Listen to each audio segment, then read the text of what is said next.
But I like it cut more. I just Ben, can you do a jump cut? Really, don't hit me. That's the dumbest thing I... Why? Ever since the Plymouth Breeze went out of production, it's all been downhill for Chrysler. Craig, you're very prescient about that. Plymouth Breeze was a seminal product. All the cloud cars, really. Jim, what is going on at Chrysler these days? And by Chrysler, I actually mean Stellantis, because no normal person really calls it that. I call it that, and I'm normal. Are you, though? I think we might agree to disagree. Jim Hall knows it, oh, or so he thinks. Welcome to Jim Hall Knows It All right here on Automotive Esoterica. I am journalist Craig Cole. This is automotive expert Jim Hall, and it's great to see you again, Jim. Hiya, Craig. How are you? I'm doing all right. So, Stellantis. Yes. Sounds like one of the small bones in your hand, but it's actually this giant multinational automaker. And just the other day, their CEO, Carlos Tavares, has basically resigned. He's gone. He's out the door. But he wasn't supposed to depart the company until what? Early 2026? I think that's when his contract was up. So that's pretty big news. It might be a little bit too inside baseball for some folks, but I think it's indicative of much larger issues at the company. If you follow the industry, and specifically Stellantis, it was no surprise. The surprise was, why was he still there? Right. Okay? And I don't mean this in a derogatory fashion, but the bottom line is, in North America, just to deal with North America only, if you think about it, they have both Jeeps and Rams, which should be selling like proverbial hotcakes. And the day supply on them is swollen up well beyond any of the competition. It's like ankles after you've been walking at Disney World all day in the heat. But there's something else. This is a market where the vehicles of choice are SUV crossovers and pickup trucks, and they can't sell them. What is going on here? There's a mechanism. Because at one level, the Ram's a good example. The Ram is not a bad truck. It's actually arguably the best truck, full-size pickup you can buy. It's damn good, and I would say it might be the best. So it's not the product that's doing it. It's something else. And when you get into something else and you're talking about a business as complicated as trying to run a car company, and I'll say this, trying to run a car company remotely in another country on another continent with a boss who thinks he knows everything. That sounds like it could be a problem. I don't have an MBA or anything, but... Let's put it this way. There is no upside to that model. There is none. Tavares is basically this guy who's running this company that has a gazillion brands, depending upon how you want to count them. I say they're 13. You may say they're 14. But I like to think of it as the 13 lucky brands. The 13 lucky brands of Stellantis. The Stellantis constellation. The constellation of brands. Yes, but it's like, why is he still here? He's in charge. He's supposed to be responsible. He's in the driver's seat. He's running the company, and apparently not very well. Well, he was supposed to be in the driver's seat. And it really is, it's not his first time in the driver's seat, but he's been sitting in the front seat for a long time because his background, he started his auto career really with Renault. When Renault and Nissan tied up, he went over to Nissan for a while, came back to Renault, and was there with Goen when they were running both businesses. And then he was basically poached by PSA, the company that was Peugeot, Citroën, and DS cars. They picked him up, and he's been there. So when they acquired, basically General Motors European operations, and then later Fiat, FCA, the question was were those his ideas? I mean, seriously. And I think he was involved in the decision-making, and that's one of the reasons that he became the boss of the whole enchilada. So he was already there, grandfathered in, as it were. Well, so and, take the top spot. So prior to the Stellantis, this constellation of brands, if you will, Chrysler has a bit of a checkered history. You're being polite. I'm being polite. You're being polite. So it all started in, 1925, when Walter P. Chrysler got the Maxwell brand, then he brought in Dodge Brothers, and then... We can sort of skip that part, because that's really... All right, fair enough. That's making Chrysler. Chrysler Corporation, as is understood by most Americans, was this business that was standalone, but every now and then, about every 5 to 7 years, they'd have issues. And so they'd get their back against the wall, and they would do great stuff, or in the last time this happened for Chrysler Corporation, they sold the business. And they sold it. Rather drastic solution, but... It worked, okay? It sustained the business to the partnership of equals, Daimler-Chrysler. So it went to Daimler-Chrysler. Was that like 97-ish, somewhere in Sounds there? right, yes. Yeah. But a long time ago. The thing with Daimler-Chrysler was a lot of the profits went to run the core business, and they weren't... Back in Stuttgart. And they were not reinvesting to the degree they needed to. Part of it was they had just brought some new product out, so they didn't need to do it right away. But things started going bad. And when they started going bad, they were looking to offload it. And they would not break the company up. That was a critical part. It was the end of the road, I'll tell you, when they stopped making that Plymouth Breeze. That was the nail in the coffin, I'll tell you. Wow. I just remember the Plymouth PT Cruiser not happening was devastating. That was devastating. Yes. Yeah. Apropos of nothing. So they sell to Daimler. Daimler has issues with it. They have some new investments they have to start spending on, and things in the market, the car market, aren't going well. So the decision is made to find a partner, and lo and behold, Cerberus Financial Capital wants to buy just Chrysler Financial Services. They don't want the rest of the company. And they ask Bob Nardelli, who's at Cerberus, and they say, well, what would you guys pay for the financial services? And he gives them a number, which is almost the number they were looking at selling the entire business. So they say that to him, and of course, the egos of the people at Cerberus were such that they didn't realize they had no knowledge for how to run a car company. But they bought it because they wanted Chrysler Financial Services. The three-headed dog, private equity company doesn't know how to run a car company. Who would have thought? This was such a surprise. This was a bigger surprise than Tavares being kicked or the Plymouth Breeze being discontinued, frankly. You're forgetting the Plymouth PT Cruiser that never happened again, okay? Don't forget that product. I'm just talking about the Breeze. If you want to like the PT Cruiser Plymouth, that's fine. Anyway, the point is that they got to a point where then Cerberus ran it into the ground. They had to make new investments. The market was cavitating on them. So they sell it to the point where Fiat can pick it up with the change in their corporate pocket, and they do. And that gets them access to the North American market, along with Ram and Jeep, which are arguably the crown jewels, right? Yes, exactly. And they saw the money they were making on North American product.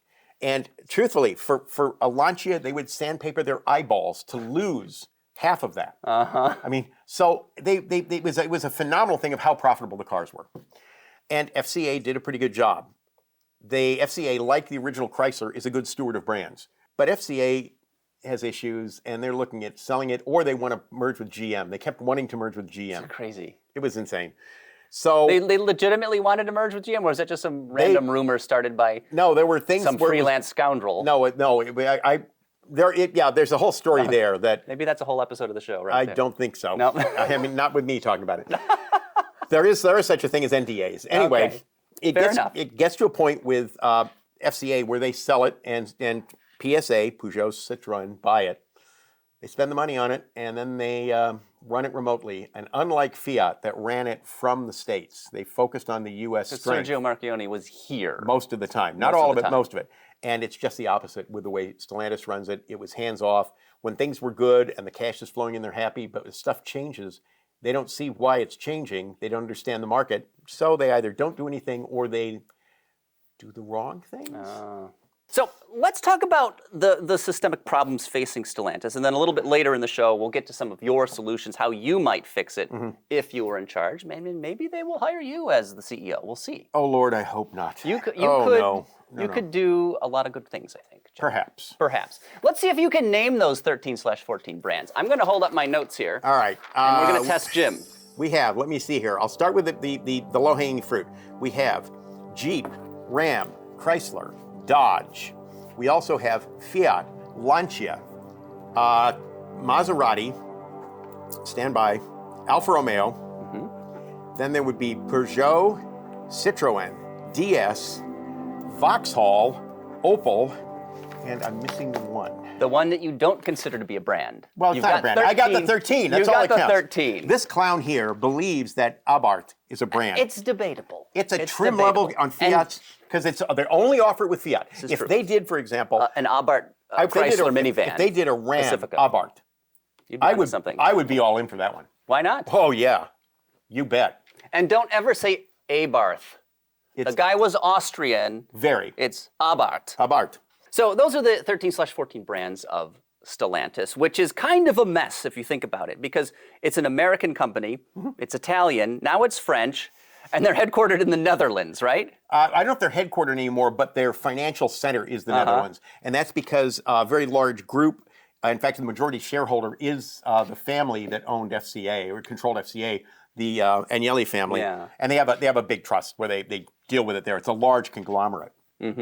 But if you were to look at all these brands, there's stuff that makes sense and stuff that doesn't make sense. PSA which was basically, when at this time, it was simply Peugeot, Citroën, and DS, which is a synthetic brand originally created for China and now sold where they sell most of their cars. And they wanted to get into the North American market for years. Peugeot was here. Through the years, innovation has been an obsession with Peugeot. Peugeot invented the world's first station wagon in 1895. The compact They car. ran like basically a scalded cat. They were done. They didn't want to be here. Regulations dealing with safety and emissions were the things that pretty much pushed them out, along with the fact that their cars changed to the point where people forget. There was a time when Peugeots were built incredibly robust. They were solid car. solid, durable. They had Like engines. a Panther platform, but from Europe. No, more robust than that. More robust. These were cars that could go down and live in huge chunks of North Africa, which is predominantly dry desert, bad roads. They'd live there for 25 years without major problems. Well, they don't salt the desert like they do the roads here. Well, exactly. But, Michigan. But could you imagine some guy with a salt truck in the Sahara? what are you doing with the salt? We got to get rid of it. What Right. do you do with it? We bought it. In fact, we got this in exchange for some oil or something. I don't know. Whatever, yeah. But the point is that they made these durable cars. Their volume went up. They diversified their range. But they get to the point where they say we don't need the U.S. market, and they leave. 30 years later, they want to come back because they see that the U.S. is a large market, and more importantly, it is a very profitable market. Correct. But when you looked at where they were, they had these brands, and they said we're going to get to the U.S. And they realized they could buy Fiat for less than establishing all the stuff they need to go into the States and sustain the business. So they acquire Fiat. Along with it, all the other brands, right? You're talking about Fiat Chrysler. Yeah, so when they do that, they get the Chrysler brand. They also get the domestics. They get Lancia, they get Alfa Romeo, they get Maserati, they get Fiat, and Abarth. But before that happened, they acquired General Motors' European operations outright. It's quite a head scratcher. It is, right? because the cars they built, their brands, compete with Vauxhall Opels. So you're buying someone that you compete with. Yeah. It's like Ford buying Chevrolet, and then they have these two mass market divisions that are going head to head, right? Exactly. Where you still have to support the dealer bodies. And the other thing is you have production capacity, which is important sometimes, because if you can buy a business and not have to build a new plant with a bunch of regulatory issues because you can take over a plant, sometimes there are benefits in doing that. But other times, where you suddenly have vehicles competing with each other, you're just spending money to be selling against yourself. There's no other room to grow your volume then. You're in a saturated market and you're purchasing this other brand that competes with the brand you already have. So All you're doing, what a head-scratching decision. If you were to close that brand down, then there's a possibility you could grow your brand because you wouldn't have those buyers. They'd have to go somewhere else. But the problem with doing that is, one, a bunch of issues with labor inside the Europe, countries. especially. Especially in Europe. Yeah. So you have dealing with unions. You have dealer bodies that would basically be redundant. Yeah. You'd have to get rid of them. So there's some lawsuits there. And maybe more importantly, you would shed buyers, but there's no guarantee they would come to you. You could basically be turning a bunch of Opel buyers over to Ford or Renault. You shut Opel down. Exactly. There's no guarantee they're going to go purchase a Citroën or a Peugeot. So the acquisition of that part of the brand was crazy to me. It made absolutely no sense. Did they do that? They did that before they merged with Fiat Chrysler? Correct. So that's because the Fiat Chrysler merger makes sense as an in to the North American market, right? And it makes sense as an into the North American market. It makes sense as an into some other peripheral markets. And there's an argument that maybe that even made sense for them getting into Latin America, but specifically Brazil. But Brazil as a market, it's big, but it isn't that big. Yeah. And so you start looking at it, and what are you getting for what you paid for? And the growth, to me, is I do not see where it was a wise business decision. I don't. Maybe, would it just be Ram and Jeep then, as the two crown jewels of FCA? Because what does it cost to build a Jeep Wrangler? Like $12, and they sell them for $60,000. Or like more. it's Roman chariot technology. Yeah. But people keep buying them. Of course. Or maybe not anymore. They used to. The problem is that, again, the Jeep brand has diversified. Yeah. And the interesting thing, as Jeep has expanded to different models, one of the things they always kept at the center was they wanted to use these models to catch Wrangler buyers. Okay. And it's because statistically, the number of people that buy Wranglers new rarely buy another Wrangler. Oh, really? Yeah. It's one and done is actually what the sales guys used to call it. There are reasons I can see why. It's a challenging vehicle to own long term.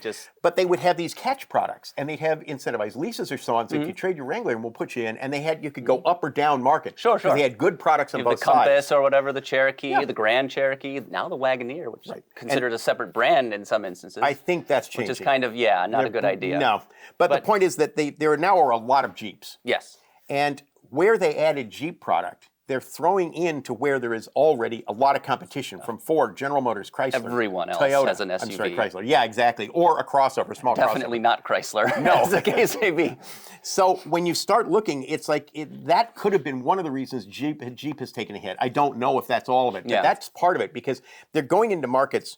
There was no competition for the Wrangler.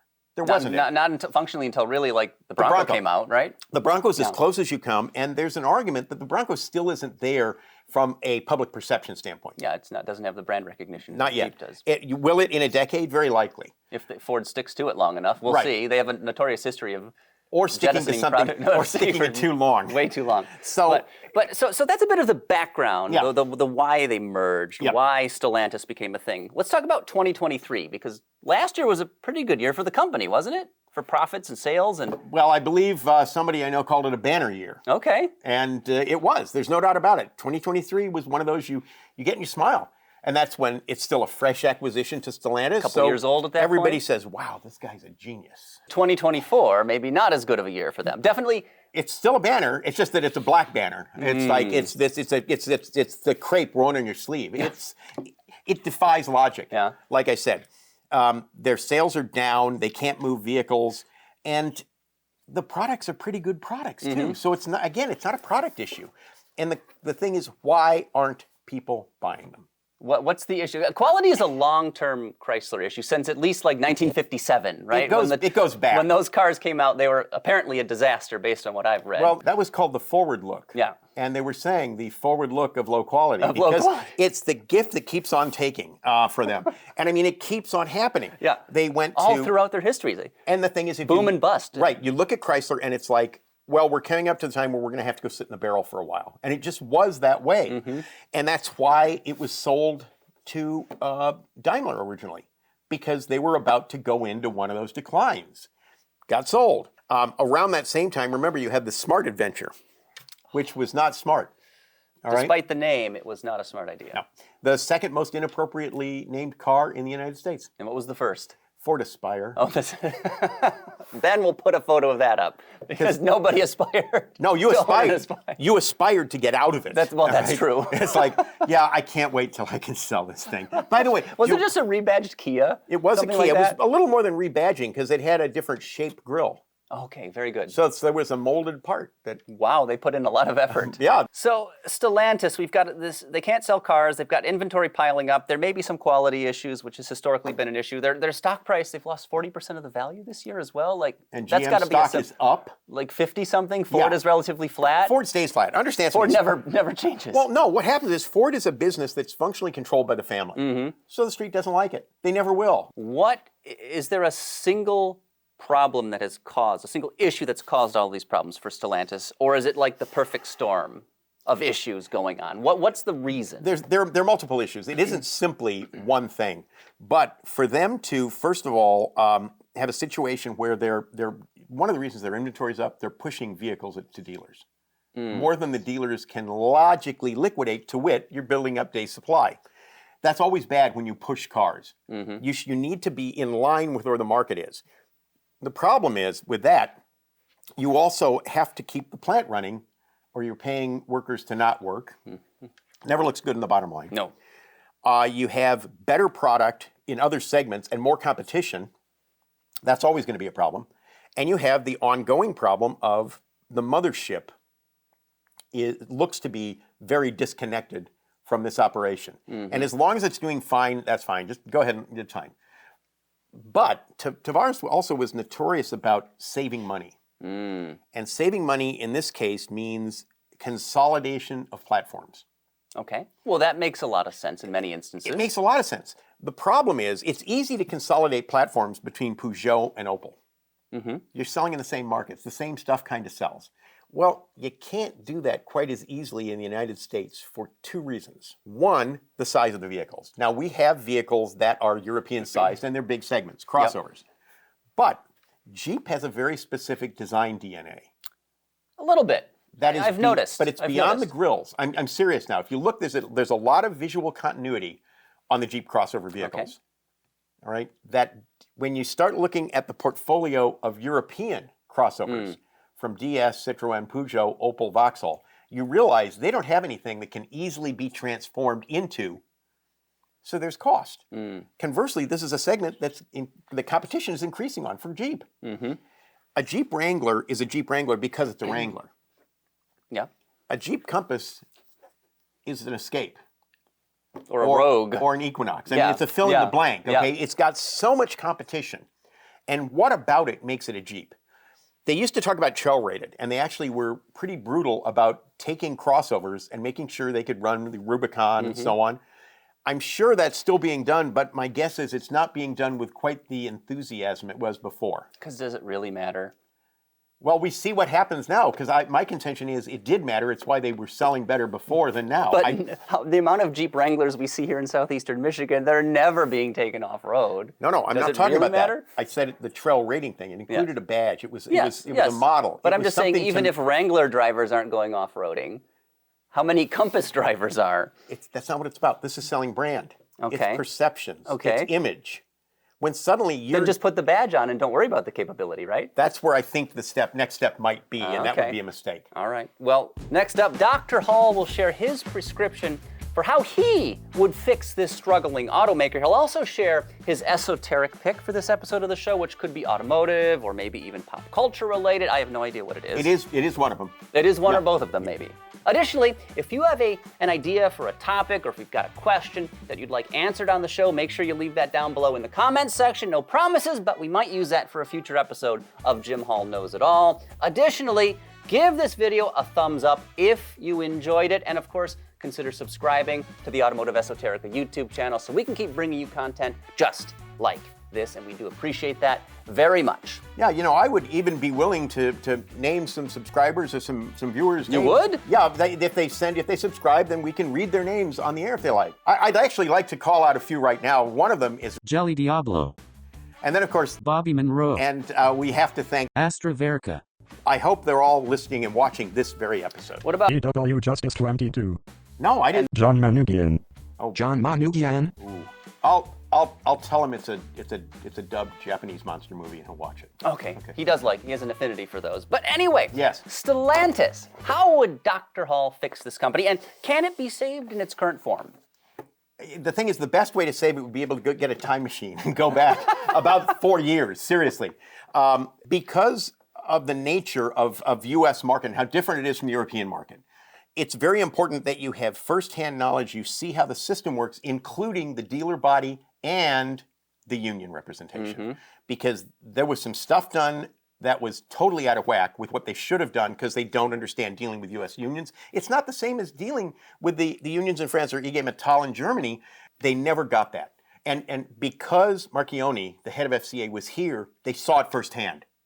And they dealt with it far better than the way Stellantis is dealing with it. And I think that is probably, if you want to find the one biggest glitch, that's what's affecting the U.S., is their lack of managing and understanding what they have here and how to get the best out of it. To be good in this market, you have to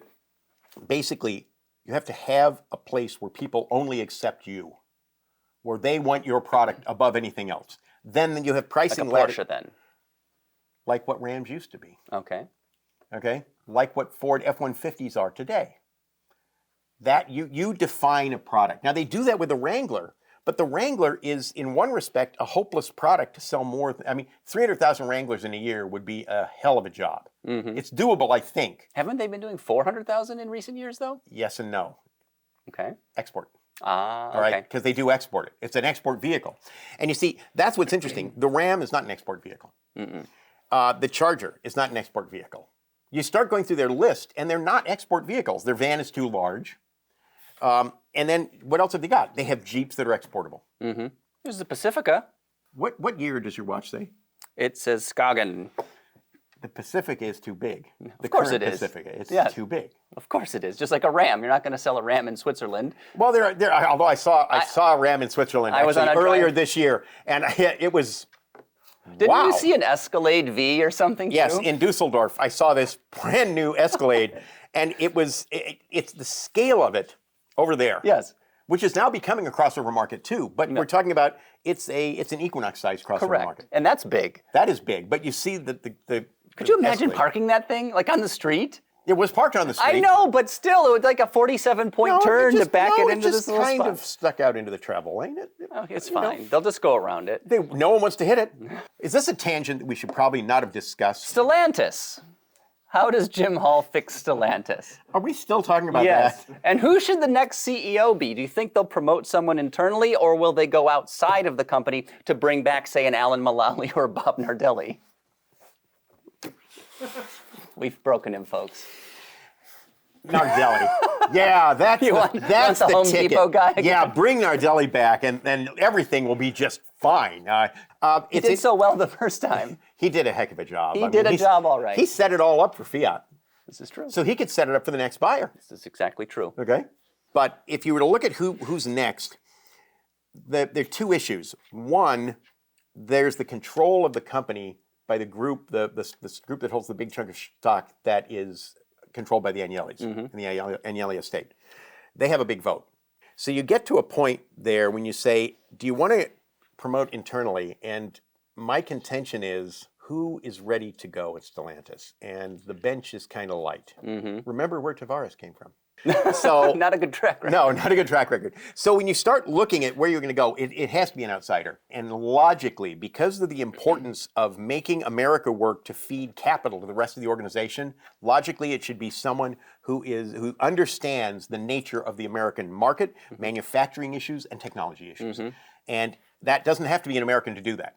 Doesn't, not even close. But it has to be somebody that understands that, and someone who can also delegate and say, clean up Europe. Carlos Ghosn. Well, Bring first, him back from Lebanon and smuggle him in an instrument case again. Get him here. No, they have to go outside.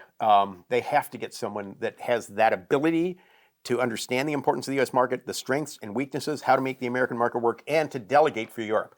Because if somebody knows the States really well, believe me, they don't know Europe well. They're a little bit different. They're that different. And they cannot get hung up on China. Whoever it is has got to basically be willing to say, Stellantis in China? See ya. Yeah. We're out. And if you want to go into a market that has more growth potential, what you would do is push hard for India, Yeah. understanding that India, like China, demands joint ventures. Okay. But unlike China, India's rule of law is based on English common law. So you have A little bit more familiar, perhaps. not just familiar, probably a little bit more equitable when it Yeah. comes time if you do have issues. So they've got to basically write off China. I think they understand this. I hope they understand this. And they've got to make sure that they get America working to make the money that they need to feed the monster in Europe. So sell more Ram trucks, sell more Jeeps. Yep. Okay, so at a very high level, postage stamp analysis here, how would you save Stellantis? I think I would basically build off the strength of Ram for Ram. Okay. So it stays the DNA pure pickup, just as the 150. Specifically, the F-150 DNA is pure at Ford. They don't let anything touch it. I do that there. I would try to do something where maybe you do a crossover off a Ram. Interesting. That is obviously more truck-like. It doesn't mean that it is a truck. It could be the same architecture, for example, as Tahoe type of thing, a Ram something. it could be off the pickup, or you could build it off the architecture for the Wagoneer, Grand Wagoneer. You could, but I think I'd do that and accept at dealers contractions on the Dodge brand side of thing. I would also look at a Dodge crossover that is emotionally a Charger crossover. Now let me explain. It's not a Mustang Mach-E where they simply use the name. Yes. This is trying to take product DNA, as in proportions and so on, to make you feel it's basically the Charger of crossovers. I think that's a critical product for them.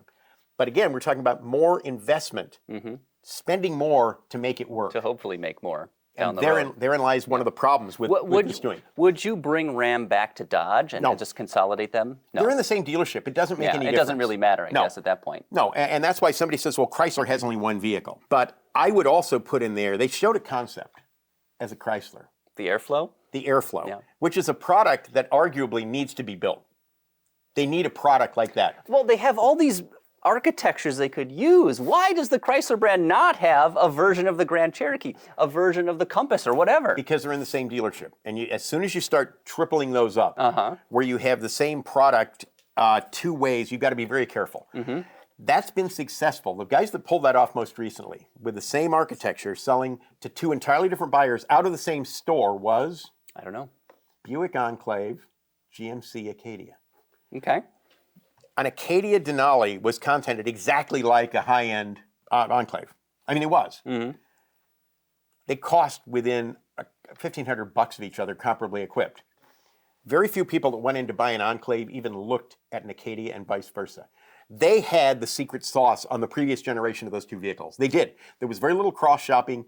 They had two places in the market. If they can pull that off, then you go ahead and do it. Yeah. So it's one of those things. As soon as you start having too many there, you got to be careful.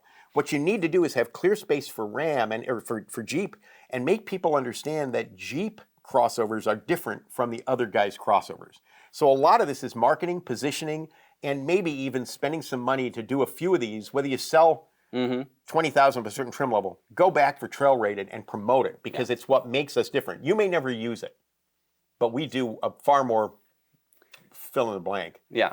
I mean, think about it. Subaru is even promoting their more off-road versions of cars that are crossovers. And it's funny you bring that up because Subaru is the world's only Native American automaker. A lot of people don't realize that. It's SIOUX, Subaru.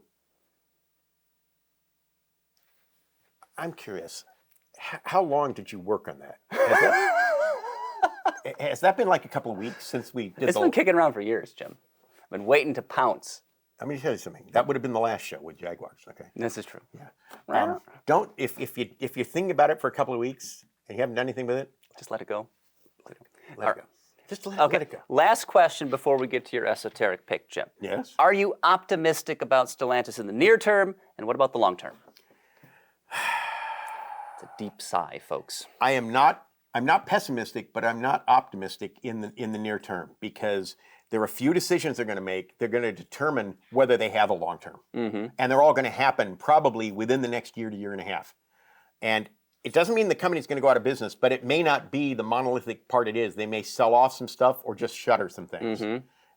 Because Does that include eliminating brands, you think? I think they have to eliminate brands at one level or another, or they have to eliminate the market coverage of some of those brands. Yeah. I mean, if you think about it, with Fiat, with Peugeot, and with Opel, they're covering things from B cars up to, by European standards, pretty large crossover vehicles. They also have full-size vans, European vans in that. They shouldn't all be doing that, but they have different dealer bodies that have different strengths in different countries. And that just complicates things even more. It makes, especially in Europe, it makes the whole thing about rationalization of product way tougher. For example, there are no Opels sold in England. They sell Vauxhalls there, but you can't get a Vauxhall in continental Europe. So whatever you did there, that is true brand engineering, because it's the badge that makes them different. Yeah. But when you realize that you might have Opel stronger in one country than Fiat, or the other way around, and then Peugeot more powerful or more successful, that's where filtering this becomes really tough, because it says to do it properly, you're probably going to have to kill some dealers. And That's a big problem then. It is. It is. Good luck to you, Stellantis. Yeah. I'm glad I'm not running the show. I mean, I'm grossly unqualified, just to be fair, but... It could be really interesting for a year or two. I mean, do I get the millions of dollars? Do I get like the stocks and everything as a benefit, and then I can just screw the entire thing up? I can do Roger Smith it, and then like see. You could get the stocks, but you do understand that by They're tied to performance. by the time you left, you'd be dealing with a penny stock. Okay? This is wonderful. Yeah, and I'm not saying you wouldn't know how to run this business. Well, I am. Well, I am. I too. wouldn't. I am. Okay, Yeah. and so but that's fair then. I I lied. appreciate your honesty, Jim. It's the first time we've heard that on this show. But your esoteric pick, what have you got for us today? Well, to me, it's interesting because with Stellantis, the constellation of Stellantis, of brands. all right, there are some brands that have products that are much bigger than the brands they come from. Okay. And I mean, the Wrangler's one of them. Yes. Worldwide, people know what it is. I would say with Peugeot, it's their old kind of sedans they built. But the one that rises to the top is Citroën. Okay. And so people are probably saying, Jim, what Citroën would it possibly be? And the answer is, this is a Citroën DS from 2079. But didn't the car come out in 1955? It did.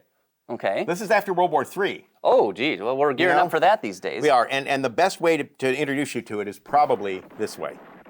Giving me a seizure, these flashing lights. It's a sports seizure. Sports seizure. Flash. Okay, something falling out of a helicopter. Oh, look, Carlo Ponte. Presenta. This is some sort of European foreign language film. Not You know I only speak American, Jim. This is not a foreign language film if you're Italian. This is La pace quindi okay, some secret agent types, guy with a gun and a pipe. sono soltanto degli esseri Okay, I have no idea what's going on. di combattività. Whoa. Look, Action. they're fighting for a... Ooh. Fisticuffs. Whoa. What was the budget for this film? It was Tens very, of hundreds of dollars? It was actually hundreds of millions of lira. Okay. So tens of dozens of dollars? Così che nacque l'istituto And what are we watching? What does this have to do with Citroën? The hero's car, Marcello, the hero, who's the blonde guy that looks a lot like Marcello Mastroianni, with his pet there, who understands him, is participating in something called The Big Hunt, and it's Okay. called The 10th Victim. Okay. It's a science fiction film. It takes place in 2079. Okay. It looks a lot like 1960s Italy, I would imagine, but No, it's 2079. Okay, And you okay, can fair clearly enough. see this. It's after the war. The Colosseum is damaged. okay. Okay. It's damaged today. It's like 2,000 years old, right? Are you sure? Where is the Citroën? Well, I'm glad you asked. I'm getting impatient. I am impatient, as you know. Here is the Citroën. Now, first of all, you'll notice it doesn't have a steering wheel. It has strange controls. Okay, All right. there's some sort of shifter or something popping up. There's Yes, I something see there. that. That's a controller. He Okay. uses that to control the car. But there's some other things. And if you look carefully, you'll see the one here. It clearly is not just a Citroën. They cut the top off. They didn't cut it off. It has a top. Look, it's a perfectly good top. You see? Oh, this is plexiglass. Yes, because in 2079, the Citroën DS will then have a plexiglass roof, like we all know this. How many model years have they had the Citroën DS in production? Well, obviously a long time, but the 10th Victim... I don't do the math. The 10th Victim is a movie I love. Okay. And when I first saw it, and I saw that his future car was this, You were all over that. I was Yeah, like, it's oh just- yeah. Now the other thing is, the woman that's pursuing him, Ursula Andress, drives a 2078 Jaguar E-Type. And when you look at the styling of it, it has nothing to do with the new brand identity. So obviously that doesn't take, and they go back to E-Types. They very clearly went back to the original E-Type. Apparently, yes. But this is a movie, and it's one of those films. Is it a car film? No. It's incredibly entertaining. The dubbed version of it, in some ways, is a better watch because it's borderline funny. And it's not that it's dubbed badly so much as it's dubbed. Okay. Especially when they get into the peripheral stuff in the film. Yeah. A lot of people won't like it because it's paced like a fast-moving So film very slow. of the 60s. So still very slow. I didn't say that, I did. but I really do love the movie. What's it called again, just so we It's- know? In the U.S., the version is called The 10th Victim. The 10th Victim. It is available on Blu-ray, but these now are stupid money. Okay. I just looked to see, because I forgot that I had bought this. Well, that's your retirement fund. You bought that. You're going to eBay that in a couple of years. That's the idea, but Yeah. what I'm going to do is probably sell it without the disc. So, and I'll just Like put, people buy iPhones from Amazon and return them with a block of clay inside that weighs the same amount so they can get their refund. Of I'm not course. telling you how to scam the system. No. But that's what people have done. But Definitely not our producer, Ben. But yes. it's a heck of a film. It's worth watching. And that's an esoteric pick that's pop culture and automotive. You're right. You're right. Hand in glove, just like that. Very good pick, Jim. I appreciate that. Why, thank you, sir. And anyway, I hope you loved this episode of Jim Hall Knows It All, but if you only liked it, you can still throw us your pocket change via Patreon. Hit the link in the description box below. You can help support independent journalism and unique content creation, which of course is what we are aiming to do here. And Jim, thank you so very much for your time and of course for knowing it all, or so you think. Thank you. It was good being on this. I liked this episode. It was good. I hope other people will like it, and they will give it a thumbs up. Next up, click right over here to check out another episode of Jim Hall Knows It All, where we talk about Jaguar's recent rebranding. Yeah, it's controversial and pretty interesting. Jim has a lot of thoughts about what's going on, so if you haven't seen that yet, make sure you watch it. Click right over here to check that out next. And thank you again for watching this episode of Jim Hall Knows It All. Or so I think.